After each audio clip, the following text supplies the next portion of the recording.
The door that shouldn't be there. I moved into an old house last month. It was cheap, isolated, and had a rustic charm that felt like a fresh start.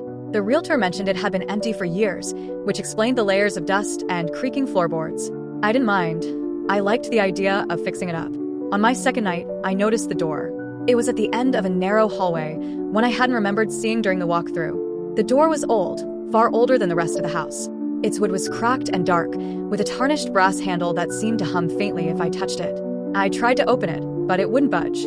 No lock, no keyhole, just an unnervingly heavy resistance, like the door itself was alive and refusing to let me in. I shrugged it off at first, figuring I must have overlooked it in the excitement of moving in. But over the next few days, I started to notice something strange. Every night, the door was in a slightly different position. Sometimes a little more open, sometimes closed just a little tighter. Once, I swore I heard faint knocking from the other side, but when I pressed my ear to it, there was only silence. On the fifth night, I couldn't ignore it anymore.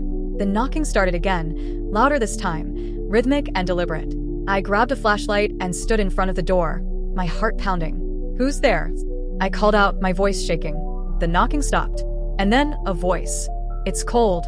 The words were muffled, strained, as if the speaker were far away or buried deep within the walls.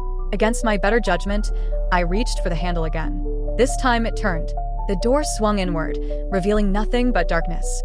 My flashlight barely penetrated the black void beyond the threshold. The air was thick and cold, carrying a faint smell of damp earth and decay. "Hello," I whispered, stepping closer. The light flickered, and I felt something brush against my arm, a cold, claw-like touch. I stumbled back, slamming the door shut, but it wouldn't stay closed. The door began to rattle violently, as if something on the other side was trying to force its way through. I pressed my weight against it, but the pressure was relentless. The voice returned, louder now, almost a growl. "It's so cold.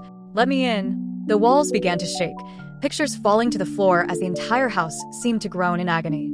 The door flew open with a deafening crash, and the darkness spilled out like a living thing, swallowing the hallway. I ran, not stopping until I was outside in the freezing night air.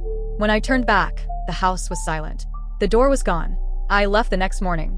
I didn't take anything with me, but sometimes, late at night, I hear knocking at my new apartment door.